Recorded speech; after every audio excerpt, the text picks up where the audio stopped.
Hey guys, yeah, it's been a minute since I've done one of these Steelers videos, but I think it's a proper place to talk about them, and also I've actually been getting like quite a crazy amount of people requesting me to do these again. So here we go. If you're new here, these are unedited. These are literally a one taker. I just link the audio from my microphone to my camera audio, and then I upload it. There's no cuts or anything like that. And I just talk about the Steelers. You can tell I'm a Steelers fan. So yeah, I don't know what I'm gonna title this video. I've been thinking about it ever since the game ended, like 5 minutes ago. But I have no idea what I'm gonna title this video because I don't. Okay, first of all, Steelers fans, if you're watching this, you need to temper your expectations because I think we're gonna be riding this high that we are somehow, we somehow won that game, and we're gonna be like, oh, if we win out, we can make the playoffs. Chill. We're not winning out.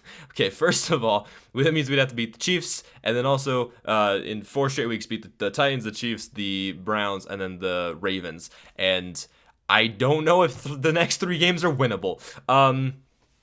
Honestly, at this point, before I talk about the game, Pittsburgh's goal should be 8 wins. That's it. Just 8 wins. That way, Mike Tomlin can have his never had a losing season record and everything else.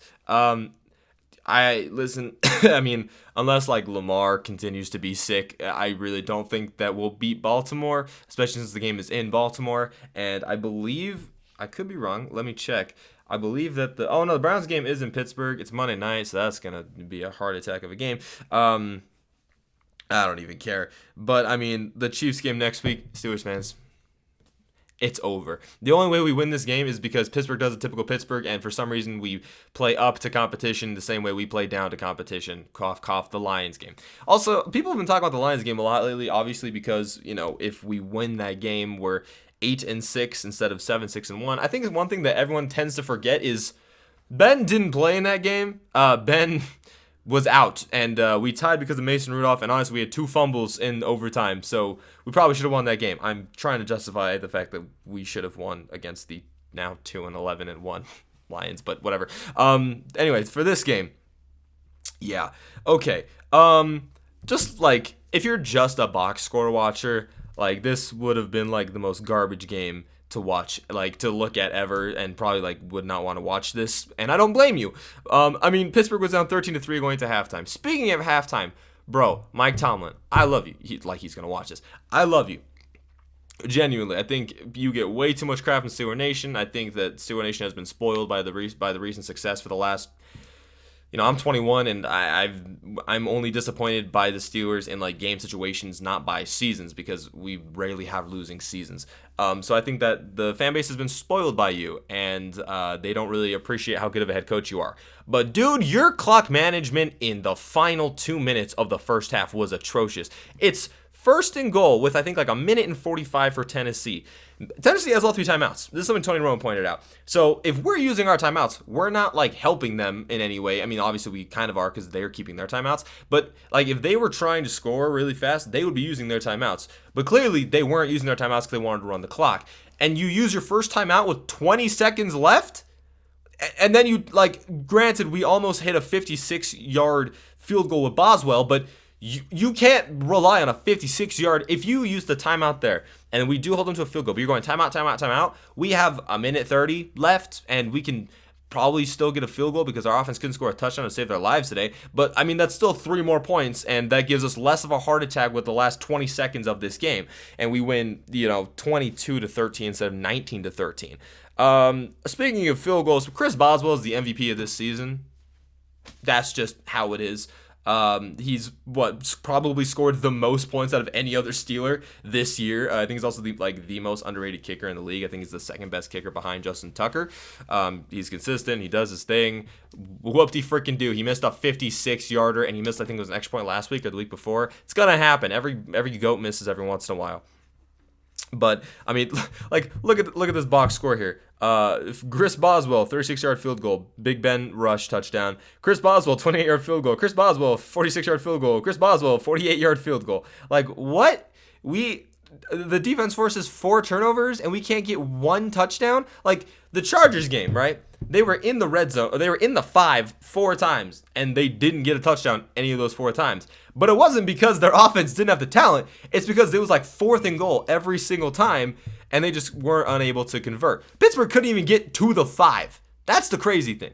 Another this like I don't really like people who just look at the box score because it doesn't show like how good a performance is throughout the game. But this one does show. Najee Harris, 12 carries, 18 yards. Are you kidding me? Pittsburgh's offensive line? That's 1.5 yards per carry. That's insane. That's not on Najee. That is on the O-line. Now, granted, like I think Pittsburgh needs to be running Najee more than 12 times to get the running game going, but also it shouldn't take more than 12 rushing attempts to get the running game going. Deonta Foreman had 10 more carries and had basically 90 more yards on 10 more carries. Now, that's also because Pittsburgh's run defense, which takes me into the defense. I don't understand this team, man. I mean, like, I will say this. I think that if Tyson Alulu had not gotten hurt in week 1, I think our run defense would still be like top 15. I don't think we'd be the 30th ranked run defense. And I think the 32nd ranked in the past 3 weeks. I don't think that would be the case because Tyson Alulu is super huge to our run defense. I also think that if Stephon Tuitt was playing, which I'm not going to be, Steelers fans are so toxic. If you ever hop on the subreddit or Twitter or anything, people are like, Stephon Tuitt needs to just man up and come back. For those of you who don't know, he did suffer an injury, but the big thing right now is just mental health, and you don't want to rush someone back from that. You wouldn't rush someone back from a torn ACL. Why would you rush someone back from mental problems? Like if you're struggling mentally, there is no reason why you should be rushed into that situation. So I completely understand why Stephon Tuitt isn't playing. But I will say this, he is a huge difference maker. I mean, when he's on the field, he is one of the best run stoppers in the league. But honestly, Pittsburgh did not win this game. I'm going to say that right now. Pittsburgh didn't win this game. In my opinion, Tennessee lost this game because let's take a look. An interception by Tannehill. That was a good play by Pittsburgh's defense. I'll give them that. But Tannehill also had he had 2 fumbles, one of which we ended up recovering. It was because of a botched snap. That's just football. Pittsburgh didn't force that fumble. And then the other 2 were just kind of like what was the tight end's name that fumbled? It wasn't the Ferkser fumble was actually a pretty good play by, I want to say 35. I can't remember his name. Moats, I think it was 35. But the McMath fumble, honestly, probably could have been ruled down for all I know. Like his shin did technically touch, but I mean at that point, like it was 4th down, so they were gonna punt anyways. It doesn't matter. Like I just don't understand because we'll do stuff like that. Like we'll force the turnovers, but then we'll let a 3rd string running back run for, 109 yards, averaging 5 yards per carry. That's not even anything. Here are the average yards per carry by their running backs. Foreman, who had 22 carries, he averaged 5 yards per carry. Dontre Hilliard, who had 9 carries, still averaged 5.4 yards per carry. He had ended with 49 rushing yards. And then Jeremy McNichols, who only had 6 rushes, still had a 4.3 average. Meanwhile, poor Naj is averaging 1.5 yards per carry, even though he was given the ball 12 times, and his longest run was 7 yards. Ben got sacked 3 times. I think he lost 15 yards off of that. Again, our O-line, listen, quarterback's important. I agree. A lot of people want Pittsburgh to take like a Kenny Pickett this draft. I don't. I think Kenny Pickett's great. Obviously, I am a University of Pittsburgh fan as well because my parents are all mater there. Pittsburgh, just like, they're from Pittsburgh. It's just like a school I followed since I was little. So I do like and really like, I'm pulling for the best for Kenny Pickett. But this is one of those situations where, like, if he had been in last year's draft class, he'd probably been like a 3rd, maybe a 4th round player. This is just because there's not a really good quarterback class this year, and we knew that coming into the class. But what happens is classes like these is teams reach on quarterbacks. I mean, do we remember who was taken 5th overall? And I think it was 2015, Blake Bortles. And I'm not saying Kenny Pickett's going to be Blake Bortles, but when there are certain draft classes where the quarterbacks aren't what last year's were, it's just when you reach, and I think Pittsburgh fans who want Kenny Pickett, I think you guys are getting a little bit greedy right now. Honestly, I'd rather have someone who already knows our system in Mason Rudolph for 1 year, or Dwayne Haskins, either one. I'd be fine seeing Dwayne at least once. But I do think that in the 1st and the 2nd round, Pittsburgh needs to go offensive line. I mean, honestly, 1st round especially, because there are some really good guards in this year's draft. And we'll also be getting Zach Banner back next year, so we'll get a tackle. So guard is literally what we need to attack, because obviously we have Kendrick Green at center and then Dan Moore at left tackle. So left guard is kind of our spot right now. And right guard, I think Trey Turner's on 1-year deal, so whoop-de-fucking-do. But yeah, I think guard. And then honestly, Middle linebacker might be a spot we need to go to. Devin Bush hasn't really. I'm not gonna talk about the entire season. I mean, this game he was okay, but also corner. Our defense in general, maybe even defensive tackle because we can't stop the run. One thing I've been seeing a lot of people say is to move Terrell Edmonds to like just to be an official middle linebacker, and I wouldn't hate that.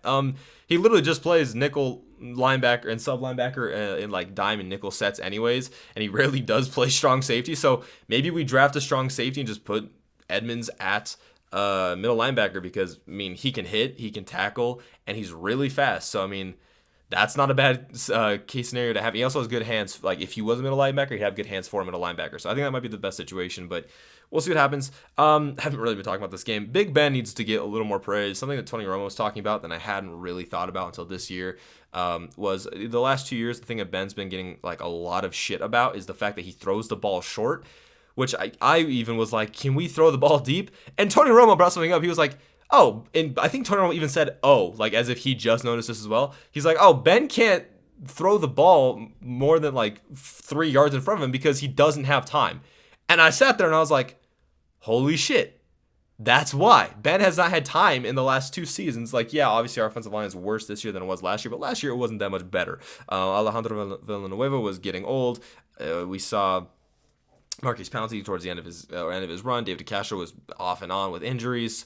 Zach Banner went out in the first game of the season with the torn ACL, I believe. So like our offensive line went through the dirt last year as well. So that's the other thing is like people again. If you're just looking at the stats here, Ben 16 for 25, 148 yards. Oh, he's averaging 5.9 yards per completion.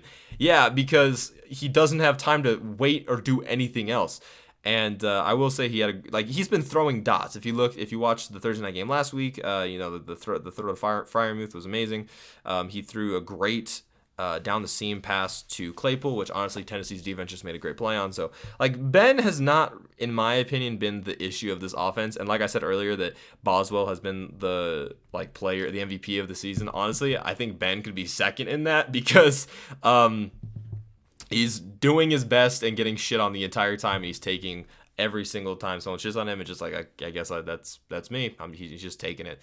Another thing, yeah, I know that Mac Jones is going to win Rookie of the Year. I don't think that I 100% agree that he should win Rookie of the Year. But the person who's going to come in second, in my opinion, is where the controversy is because I don't think Jamar Chase should be second. Now watch him go for like 3 touchdowns today. But a lot of people's arguments, well, first of all, I think the true Rookie of the Year should be Rashawn Slater, but they're not going to give it to offensive lineman. But I think Najee should be in serious talks for like second place but the argument people have is, oh, he gets the ball so much, it's all volume. Yeah, do you see how much he does though? Because every single time he gets the ball, he's running for his life. So just give that a look, voters, whatever. Yeah, Pittsburgh's defense, I don't understand. Like the offense, a lot of people are gonna be like, why don't we use the hurry up more often in like the first half? And I saw something really interesting, which was basically like, if you use it in the first half, you're just gonna be gassed, and you don't want to gas yourselves. I don't know why it takes us a half to figure this shit out. It's really funny because it used to be the opposite. Like 5 years ago, our first halves were great and our second halves were absolute dog shit. So I don't know what the switch was. Yeah, man, I'm not expecting a win in Arrowhead the next week. Expecting us to actually get blown out because, I mean, unless they don't run the ball, which Andy Reid's he's a great schematic coach, they're probably just going to run the ball on us. And honestly, even if they don't do that, it's nice to have Joe Hayden back. Obviously, he's a huge difference maker. He had that interception fumble dealio, and he had the final stop. I think he's one of the most underrated tacklers on our team. And honestly, I think Pittsburgh should try to bring him back for 1 year, maybe draft a corner and have him mentor him, because I think Joe Hayden's a very underrated part of our defense. But like next week, no one's shutting down Tyreek Hill. To Travis Kelce, yeah, good luck. If you have him in fantasy, he's going to go off for 40 again because Pittsburgh has no one to stop. Well, you're going to put Devin Bush on him. You're going to put Joe Schobert on him. Like, that's not going to happen. So, yeah, next week's going to be a shit show. So, Steelers fans, just temper your expectations.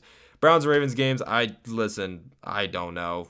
Remember when the NFL made the Broncos play with a wide receiver quarterback? And now they're moving games. Remember when they made us play on a Wednesday? Yeah. It's funny how there's a double standard, seems like. Yeah, I don't know, man. This game is wild. Not just like today's game, just the game of football in general. 8-1 should be the goal for Pittsburgh Steelers. I don't understand. Oh, also, can we stop dropping TJ into coverage? Please. Not that he's a liability in coverage. He's a liability when he's not rushing the pass. Not because, again, he's bad, but because we can't pressure the quarterback at all. I am worried about TJ, though, because he did have, it looked like, I think Tony was saying, it looks like a rib injury, so hopefully he's okay. Dude's been a trooper this year. Congratulations. Also, he just broke the Steelers franchise single season sack record, 17 sacks in a season. He did it also missing 2 games, so I don't want to hear it was because there were 17 games. He basically, if he plays the rest of the season, he did it in 15. So shut the fuck up. He's my DPOY, my defensive player of the year, but since Pittsburgh probably won't make the playoffs, he's probably not going to get it. Yeah. It is what it is, man. Pittsburgh Steelers fans, I know you hate to hear it, but you got to temper your expectations. And kind of just hope that we can start our scouting now and make a good draft pick. Yeah, man, I don't have much else to talk about with this game. So you guys know how I end this video. It's how I always end it. I didn't hold the microphone for this video, but it's how I always end it.